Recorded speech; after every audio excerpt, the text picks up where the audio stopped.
This is the EWN Podcast Network.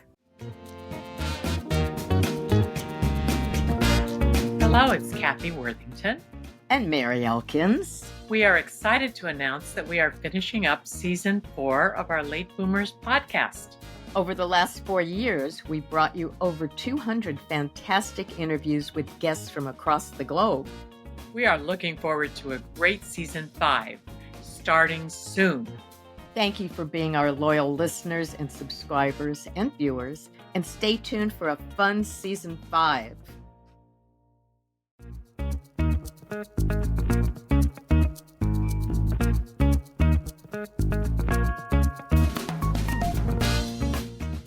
Welcome to Late Boomers, our podcast guide to creating your third act with style, power, and impact. Hi, I'm Kathy Worthington.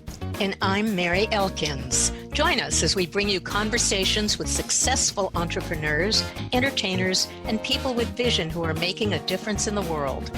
Everyone has a story, and we'll take you along for the ride on each interview, recounting the journey our guests have taken to get where they are, inspiring you to create your own path to success.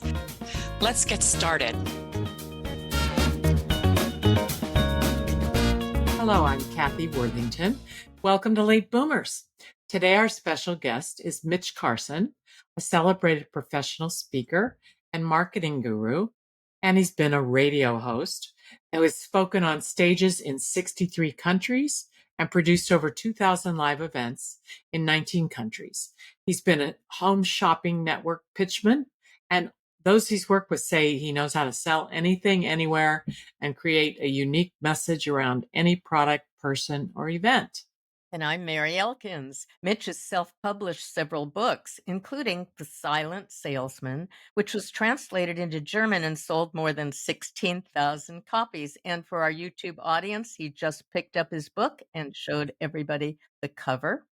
He's trained over 600 speakers, authors, coaches, consultants, and CEOs, and the authors may have gone on to be New York Times best-selling authors, as well as keynote speakers. And he's spoken with and taught recognized experts in their fields. He has been featured in hundreds of media outlets in the USA and internationally, and he has the secret sauce for how to brand and sell anything, including yourself. And we're looking forward to hearing what he has to say. Welcome, Mitch.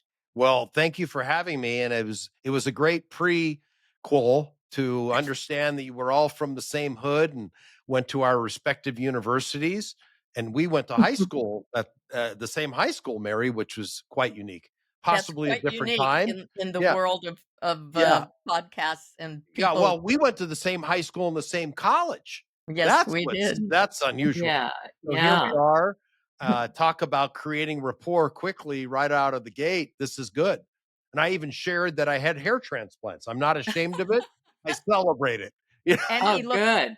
he Good. looks fabulous, too. He looks Well, fabulous. And they Yes, he didn't does. harvest it from my back hair. That's another discussion. But that's That's good. Good We haven't news. seen that. So, Mitch, tell us about your background and how it led to you to the career path you're on today. in 1983, I went through a very traumatic time. My parents both died 5 weeks apart when I was 22 years old. So next week I'll be 64. I don't hide my age, my background. I'm fully transparent at this point in my life. And I went through a period of shock. And this was 1983. I got left a lot of money, all of which I blew and burned through it all. Sex, drugs, and rock and roll, fancy cars, crashing. Ended up having 9 speeding tickets in a year. And then ended up selling, 2 of my cars. And then I was left with a Volkswagen Beetle with a missing bumper and an expired registration and no license because it had been suspended. And I was in an apartment in East Hollywood because that's all I could afford. I was $30,000 in debt to the drug man because I went on a downward spiral of cocaine and drinking and was 150 pounds. Today, I'm 220 pounds, and I thought I looked good, but what I looked like was death. And from that point forward, It was one day, I don't know if you ladies remember this because you're both LA natives like me. There was a commercial on TV back in the 80s called Care Unit. And Care Unit had a commercial where if you were below the surface, you saw a sheet of plexiglass, and the camera was underneath the plexiglass looking up as the dirt started to pile on and said, "This is what happens if you freebase cocaine." And it meant Mm. death. I Oh. was Mhm. sitting in my apartment on a 3-day bender of being awake, alone, with a pile of cocaine on a plate, drinking vodka, which was my chaser, in order to help me sustain the up from freebasing cocaine and snorting cocaine. And I made a decision at that point that I didn't want to die. It was that Mm. point. And that was June 30th, 1984. Since July 1st, 1984, I have not had a drink or a drug since. So I'm Oh, just chemically free. wow. 40 Just years. cold turkey like that. Well, I went into a rehab. I'm Oh, very okay. involved in a program. No, it wasn't cold turkey. That would be impossible. We call that white knuckle sobriety. I sought help, received the love and support of others to assist me in breaking through this pain of addiction that I was wrapped up in. I was Mhm. absolutely tied to the addiction, drug and alcohol, because I was in massive pain. I was an only child, grew up in an environment where it was all about me. And if you didn't know about me, I'd tell you about me. And Mm. I had no one to help me, I thought, until I Oh. embraced a program where I reached out to other people who then lifted me up slowly. Wasn't easy. I was going to school at USC during this time, attending college, and on my way to college, I was snorting coke at the stoplights out of a Oh. vial. I was so addicted. I couldn't make it to school without getting loaded. And I Ah. Wow. remember on the side panel of my Porsche that I was driving at that point, this beautiful 911 that I had, I put it on the side, the armrest. I was leaning my head over and snorting, and I went up, and all this white was there. And this lady that was opposite me in a car shook her finger at me and did this. And I Mhm. just felt total shame of I was Mhm. that addicted. I couldn't make it to class. Leaving Hollywood. I lived below the Hollywood sign on Beechwood Drive, up off Gower, and was driving to USC to attend classes. And I Mhm. couldn't make it without multiple times snorting. I Well, was so how addicted. did you how did Oh. you get into such an illustrious time where your career just flourished? Well, from that point, I then went in through rehab. And since I said July 1st, 1984, I got involved in meetings of Narcotics Anonymous and Alcoholics Anonymous. It helped me. All these meetings I attended were on the West Side, all the way through Santa Monica, Hollywood, Beverly Hills. There was a meeting I went to Mhm. on Friday nights at the Rodeo Church, Methodist Church, right there on Rodeo and Big Santa Monica. And I got involved. I got totally immersed. I detached from any negativity in my life. All those people who were party friends disappeared. The Mhm. money disappeared, all the drugs, alcohol, all of that disappeared. They went their way. I found a new home, and I've been immersed Wow. in that new home since. Most of those people I hung with are dead. Some Mhm. made it into the program. The primary guy that I bought my cocaine from just celebrated 38 years of sobriety recently. And Oh, Wow. good. yeah, it was really nice to see him do that. We were not on great terms when I left his customer. I left being his customer, and he threatened me and all these things. But now I celebrate him. We both found a gift. And Mm. through that process, someone who is completely fearful of speaking or celebrating in front of a room became fearless and felt privileged to be able to share my experience, strength, and hope with others, and to be able Mhm. to provide counsel, direction, sponsorship, as we refer to it in the program, and support for people that Mhm. needed it. Mm. And then Wonderful. something miraculous happened along the way of my success, and a man in the room asked me, would I like to come and speak to his group of clients up in Seattle? I said, sure. He goes, and I'll pay you. I'd never been paid to speak. I mean, I remember I took a speech class at SC when I was there one semester, but I hadn't spoken professionally. I spoke in AA with just sharing. And I said, okay, I'll do that. And he sent me a first class ticket out of Burbank, Alaska Airlines to go up. I spoke for a day. He put me up in a hotel that night, spoke, and then he took me to the hotel in the afternoon. Something happened and the doorway opened for me that I'd never had envisioned, never dreamt about, never planned. It's called selling one to many. I sold $65,000 worth of advertising services. I owned a small boutique advertising company at this point after being sober a few years. And I all of a sudden realized, man, I've been doing this the hard way, one-to-one selling. I Talk can about sell that. What is that? one-to-one selling. Think of the stockbroker that picks up the phone, old term, now account executive or financial advisor, but it was a stockbroker back in the 70s and 80s. You picked up the phone, you smiled and dialed. Hi, I'm calling from Merrill Lynch and I'm here to earn your investment business. That was the pitch, pretty much. And I'm here. I've got a stock today to tell you about. And you have at least 50,000 liquid, pre-qualifier before you get into it. That's a typical scenario of one person who's selling one-to-one. And when you are looking for clients, you can be, my mom was a realtor in Beverly Hills for I think it was Coldwell Banker, which was Fred Sands Realtors, which then turned into Coldwell Banker. And she marketed herself one-to-one. Had she embraced one-to-many marketing / selling of doing group presentations, the client and lead flow would have been infinite. It's more finite when you do one-to-one. But if you speak to a group or groups of people, your chances of landing more clients is much greater. It's simply a Well, numbers game. how do you sell one-to-one to a group of people? Well, you don't sell one-to-one, you sell one-to-many.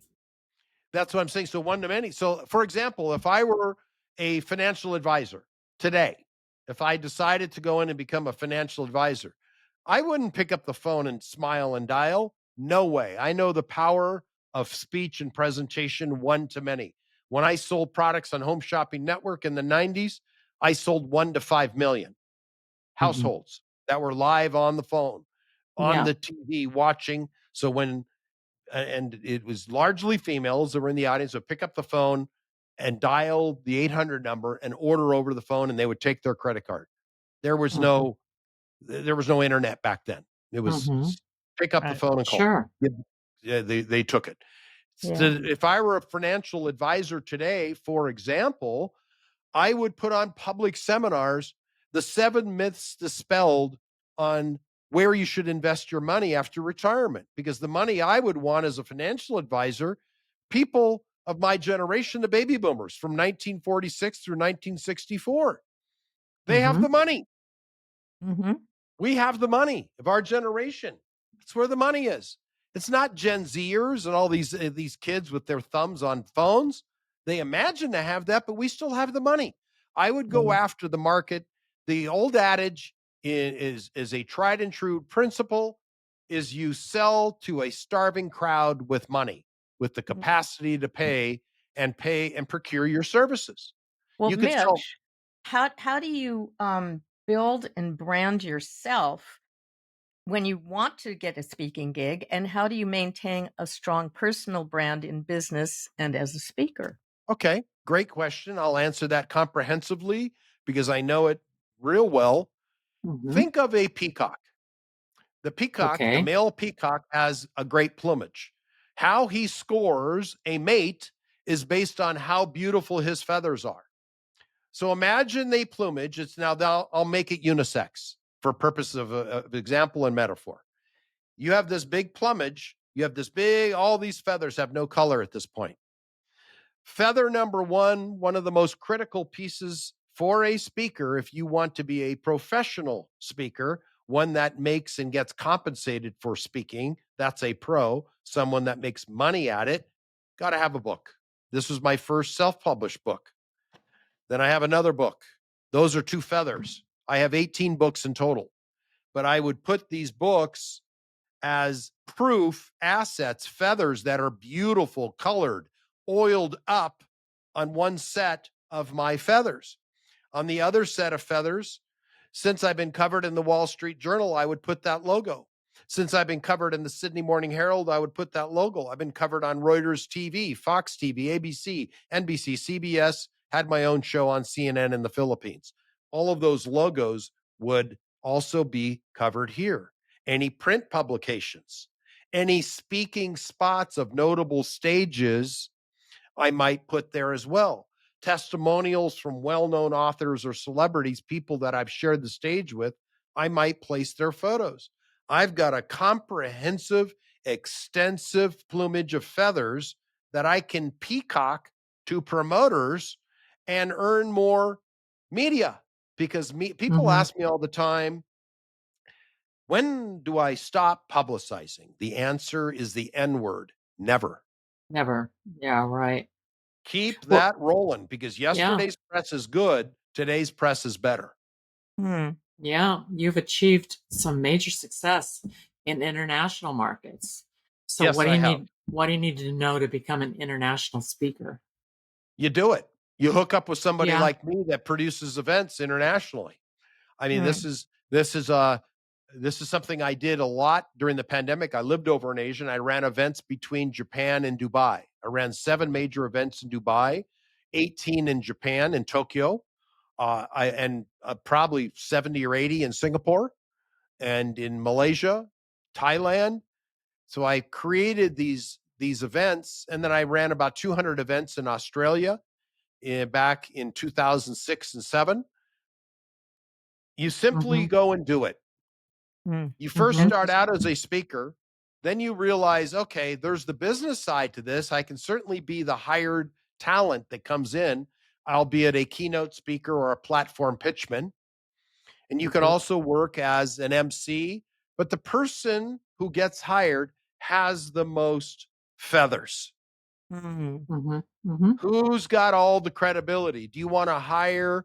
Let's just take the Beverly Hills dentist. Kathy, you live on the West Side. You're in Brentwood. Mary, Yeah. you're in Hollywood, okay, in the Hollywood Hills. If you're going to pick a dentist, of which you all have nice teeth like I do, we've invested in our mouths, okay?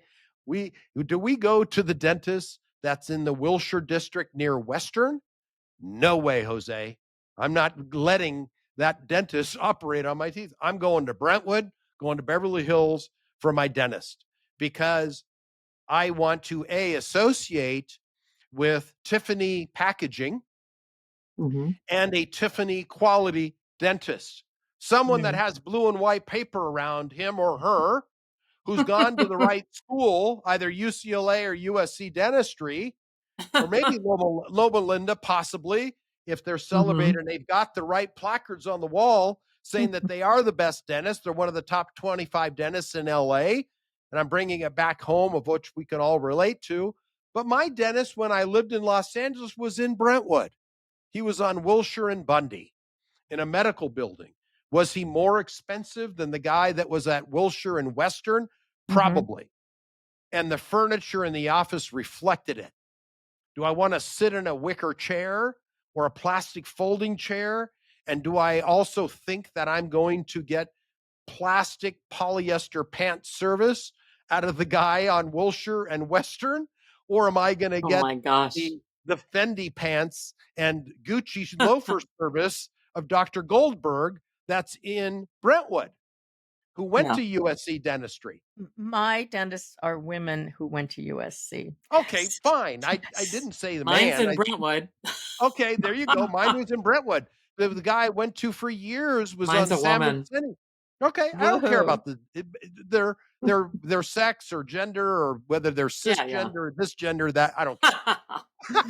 Whatever they identify with.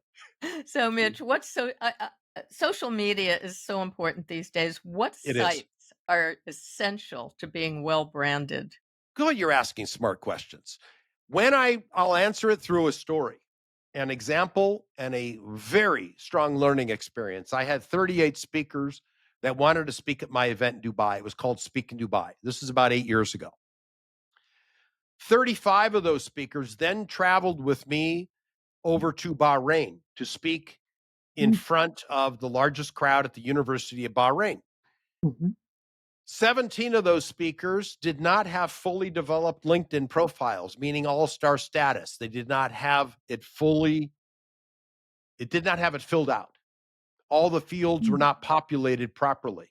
They did not have a proper headshot or devoid, or their backdrop, which is the big banner that goes behind your headshot photo on LinkedIn, was not filled in. It was the default banner provided by LinkedIn until you upload an appropriate banner / advertisement of what services you offer.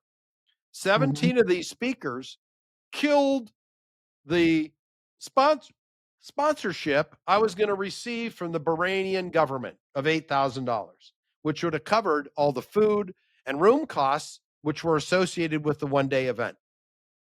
Pissed me off. Not only did I lose out on the money, and they had a negative view of us. They did not, in the Middle East, they are super scrutinizing of your LinkedIn profile. That's number one there. So in the Middle East, it's dependent. Now, if you have a terrible or non-existent LinkedIn profile in your Japan, no effect. Now, here's why. Here's why. It depends on the market. And this is what I've learned speaking all over the world. Depends on the market. But I would say a good general answer is have LinkedIn for sure. And if you are a speaker, you must have YouTube, because what are you? A speaker. What are you going to do? Show all your articles? No, you got to show yourself speaking, being interviewed. That is necessary. But in Japan, LinkedIn failed because LinkedIn is all about me and I and me and I. Look at me. This is what I've done. These are my accomplishments. The culture in Japan is all about we. They put millions of dollars, tens of millions of dollars into marketing and lifting off LinkedIn. Nobody uses it there because of the culture. Interesting. Very interesting. What do they Singapore use there? It's all about we. The search engine or the ad placement that I used in order to fill my events when I was in Japan was Yahoo. Oh, interesting. Weird. Yahoo. Who thinks of Yahoo today? I get my news through that. I look at it online because my email is associated with it. But to run ads on Yahoo, never thought about it. But it's it worked. different in each market. It worked. I filled my events, made money. How do people You get really booked? have to know the culture you're speaking to. 100%. So that's why I answered the question the way I did, because in Bahrain, it mattered majorly mattered in that market. In the US, if we were to answer that, if you were to ask me that question as a fellow American, what would happen here? I would say YouTube. I would say LinkedIn, depending on the people you're speaking to. Instagram and Facebook might be necessary. TikTok is not our generation. I don't understand it. I mean, I looked at a few of the dancing girls in the beginning and I got bored. It's like, okay, another ding dong dancing and shaking her booty. All right, enough already. I'm past that. I'm in my 60s now. How do people get booked as speakers, even if they don't have very much speaking experience? You fake it till you make it. And what I mean by that is you get on TV, you write a book. A book is critical because you cannot be viewed as a serious professional, as an event producer. If you don't have a book, I won't even consider you. But first you have to figure out what your topic is. Well, of right? course, but you write something. If you're whatever your topic, if you're a leadership speaker and you're selling a leadership program, or you're a keynote speaker on the leadership category, write the book, Buster or Betty. Okay. Write the book, Betty. You got to have a book. And that is also the fuel, the necessary fuel to push your engine to where then I can create an opportunity for you to be covered on television. Great. Network television, because we grew up, the highest credibility of any media is television.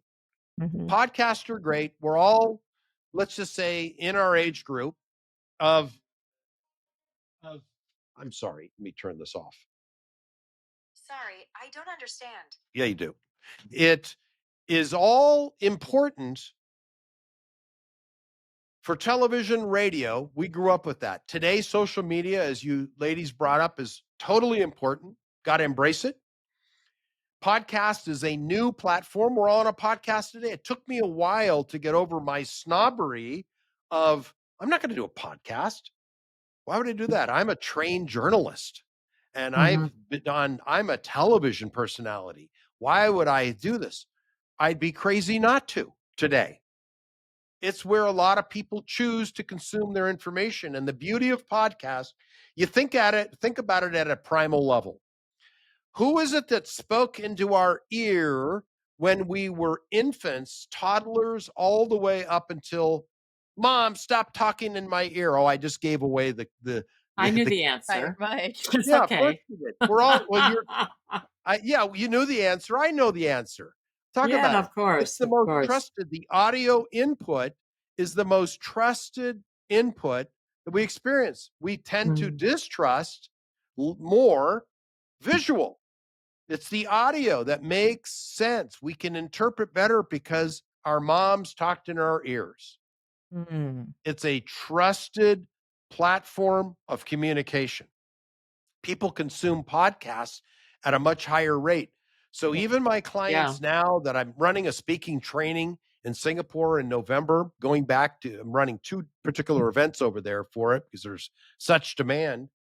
All of them, I'm going to insist, get covered on podcast to credentialize themselves and add more feathers to their plumage. Mhm. So, Mitch, why do some people fail at this, at speaking, and perhaps in branding themselves? What can they do about it? The best way, when people ask me, how do you define personal brand? Now, there would be the textbook answer from Philip Kotler, who's the big textbook writer for universities. And he would say, blah, blah, blah, blah, blah, blah, blah, with his elbow patches. You like that?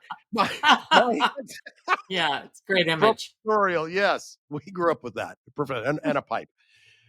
My answer, my real street answer to what is defining a personal brand is what people say about you when you're not in the room. Mm. Mhm. How do you change that perspective? How do you change what people say about you? And sometimes surveys can provide us that detail and that information to help us learn how we're perceived in the marketplace. Because changing that perception is 100% our responsibility. Yeah, Because if makes we're being sense honest with because ourselves, sometimes people maybe don't even know that they're failing. they don't. And it's you Yeah. have these wake up calls, and I've gone through these self-help trainings when I was younger. Back in the 70s, I went through LifeSpring, and there was EST, and kind of dating myself with these things. But you get the direct feedback from people during some of those events, and it was eye-opening. It's how would your friends describe you? How would you describe yourself? And if they are out of balance, you've got a perception problem. So if you can bring where you want to be perceived into the alignment of where others perceive you, you've done your job accurately. Mhm. People tell I me get it. things about myself, which sometimes shock me, and it might even hurt. It's then my responsibility to alter that perception. Mm. It's my Mm. responsibility for what I communicate to the world.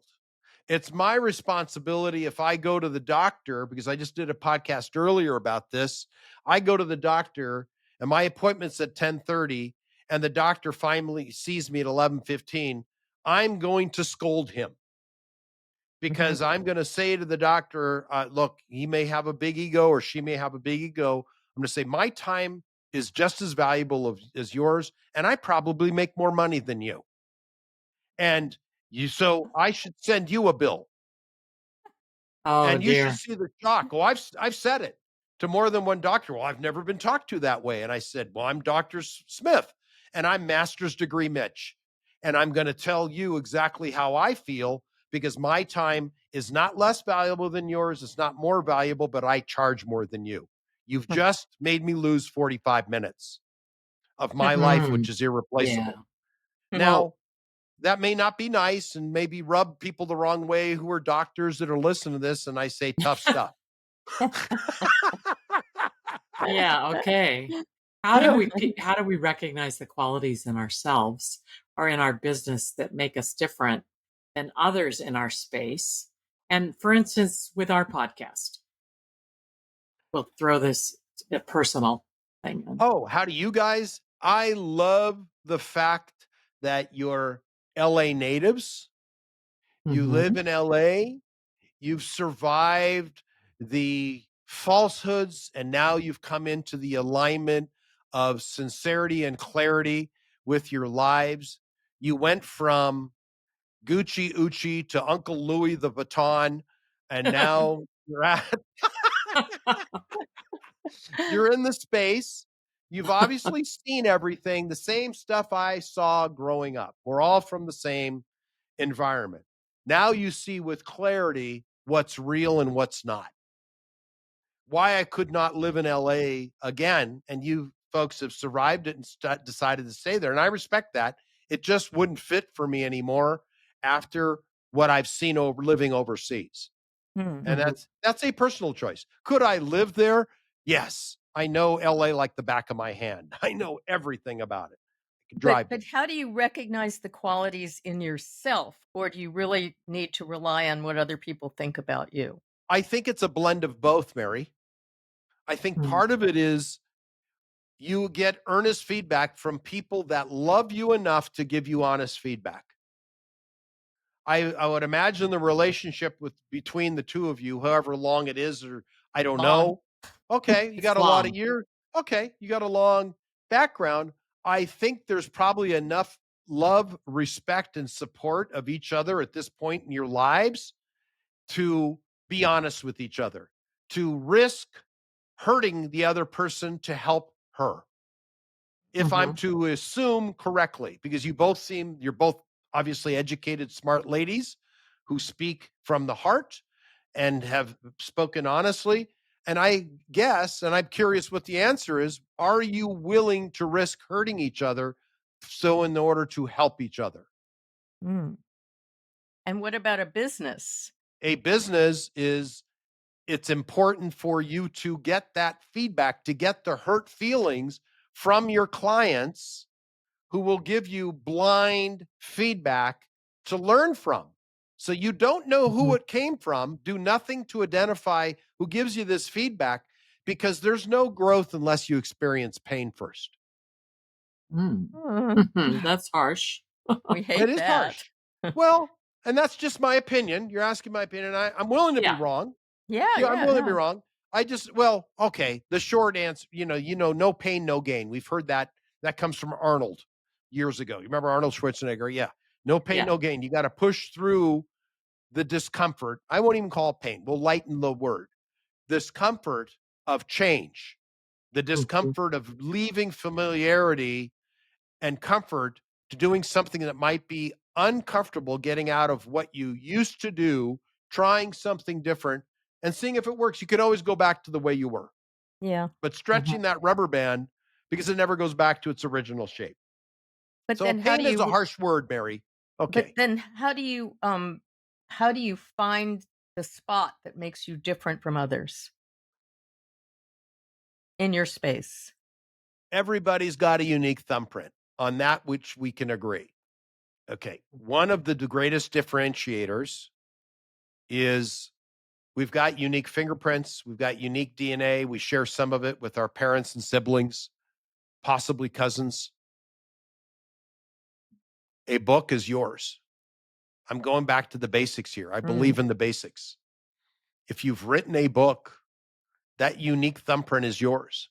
It's truly, there can be 4,000 books in the leadership category. I'm picking one that is large. Mhm. Personal development is a huge evergreen category. Uh, Fit over 60 is a niche area. I'm thinking of writing a book I'm 64 next week. I'm thinking of writing a Happy book. birthday. Thank you. Not yet. Next week. I'm still 63 for a few more days. So Yeah. I'm a registered Virgo. So until I read, and so it would be unique to me in my experience to write a book on health, having been a heart attack survivor in December. I've got Ooh. 2 stents in my heart. That also changed as part of my unique story, how I overcame the depression that follows having a heart attack. Okay. Heart disease, the number one killer in America. I overcame that, how I've adjusted my diet from being blubbery to now getting more fit, because I had a couple of hand surgeries as well. A lot of stuff was falling apart all at once. But how I think once you're under the knife, and this I'll just speak for myself, and everybody's got their unique story. Starts with a book, but their journey. And one of my big deliverables is taking people through the authorship process of writing their book, finding that unique angle. What everybody's unique, and it starts with your own thumbprint and your experience. And people relate to stories. Mhm. People buy based on stories and relatability. That's right. Relatability. And if Yeah. we already created a connection, and sorry, Kathy, you went to UCLA, but we Yeah, I created a know. connection because we're LA based people, or LA origin or born people, who then have I lived in LA more than almost 50 years, 49 years. I lived in Los Angeles. Then I moved out of the country. But that is part of my story. So if I were to talk about it, my world travels. I don't know what your respective backgrounds were before you started your podcast or what you guys do now. I'd be curious to hear that. And I could certainly, hearing it for about 2 minutes each, come up with a spin for each of you. Oh, I love that. That'd be very easy. Challenge me. Well, I will do it after the podcast because Yeah, that's fine. I know that you've mentored a number of really notable people, and I'd Yes. love to hear how you worked with them. And some of these people are so well known, like Mark Victor Hansen, who's one of the authors of the very best-selling Chicken Soup for the Soul. And you shared the stage with people like Richard Branson and Mm-hmm. Chris Okazaki, who is Yes.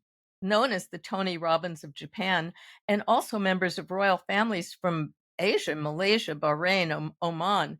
So can you share a few stories about working with them? Yes. They're just people. Okay. Sir Richard, we shared the stage in London about 9 years ago at the O2 Arena, which was houses or seats 40,000 people. He was the most noteworthy of the speakers at the event. I was also there with Stedman Graham, who was Oprah's boyfriend, was there, Who's and a lot also of a Robert highly Allen. successful businessman. Yes, exactly. I mean, and it doesn't hurt to be the partner to Oprah. That certainly didn't hurt his brand. Mhm. And a host of other big name speakers in my life. We're all just people.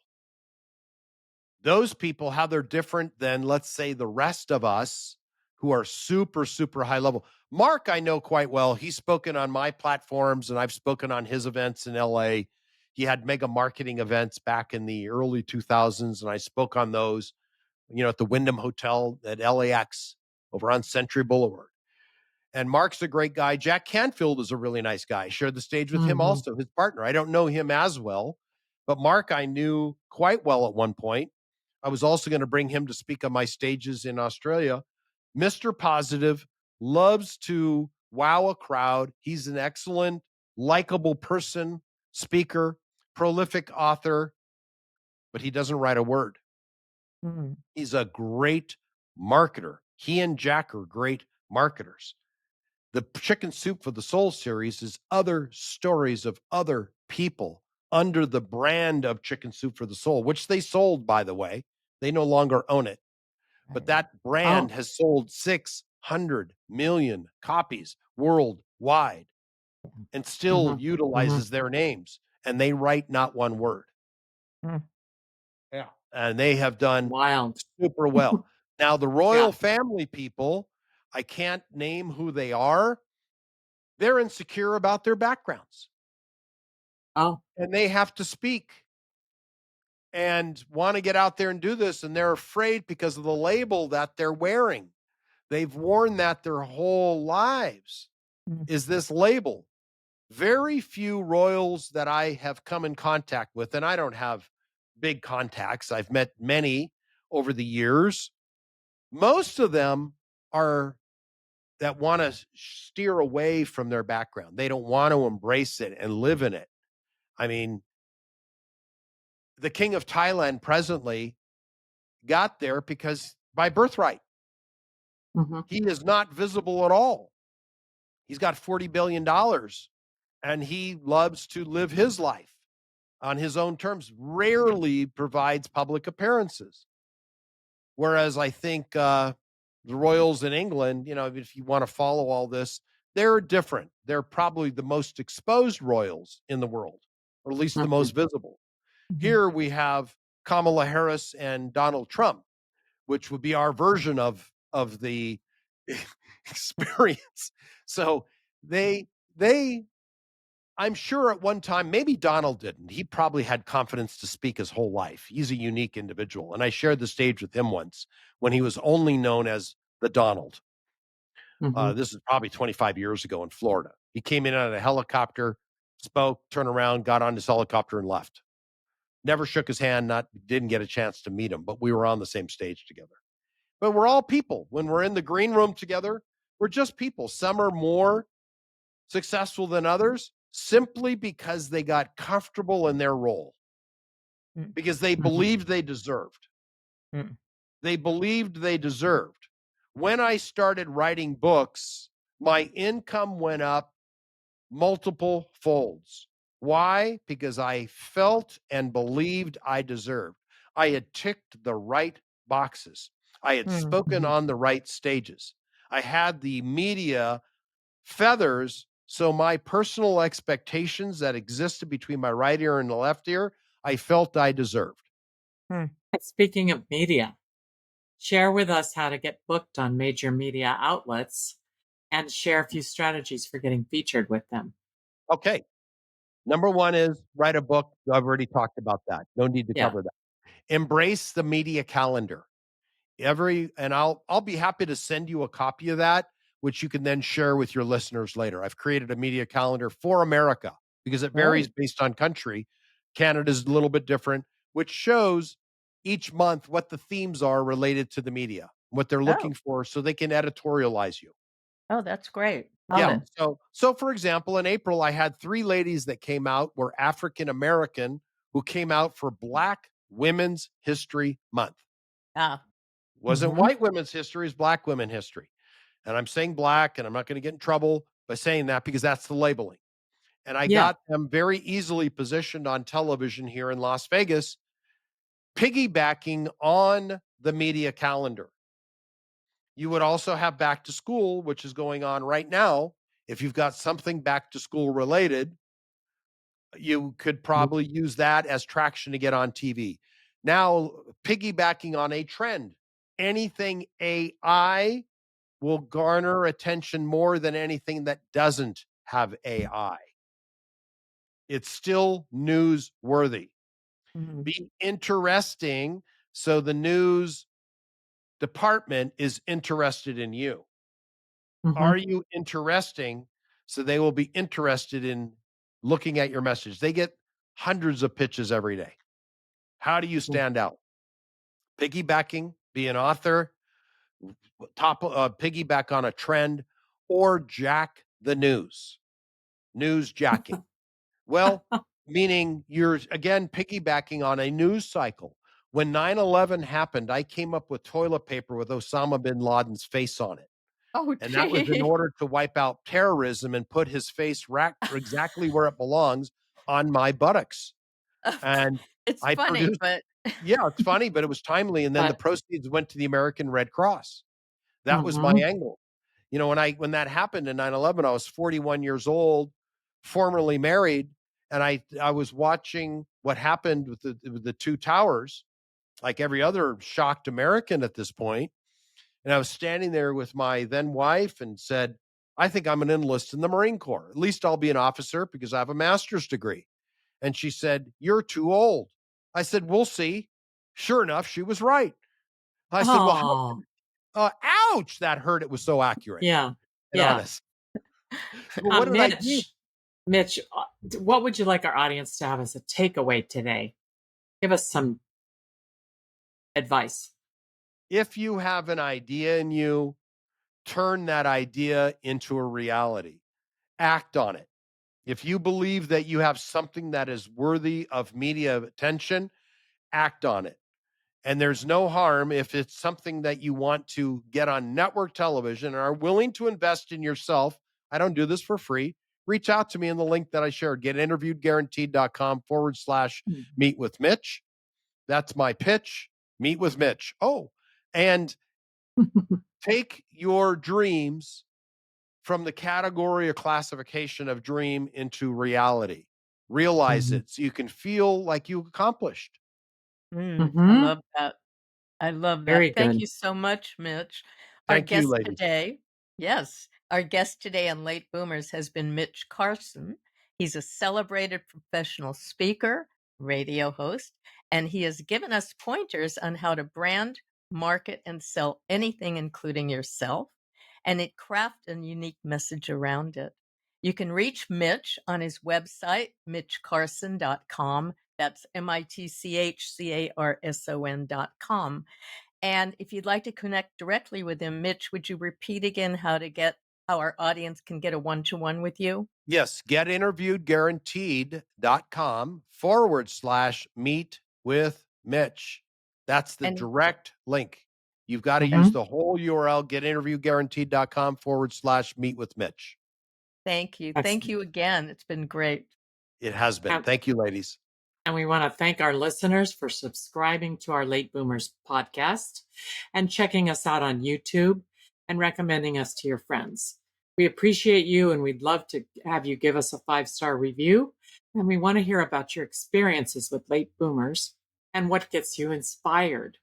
We are on Instagram at I am Kathy Worthington and at I am Mary Elkins and at Late Boomers. Thank you for listening. And once again, thank you to Mitch.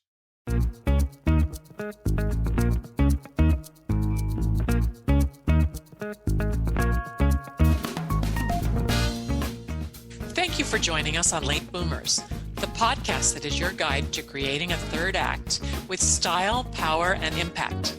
Please visit our website and get in touch with us at lateboomers.biz. If you would like to listen to or download other episodes of Late Boomers, go to ewnpodcastnetwork.com. This podcast is also available on Spotify, Apple Podcast, and most other major podcast sites. We hope you make use of the wisdom you've gained here and that you enjoy a successful third act with your own style, power, and impact.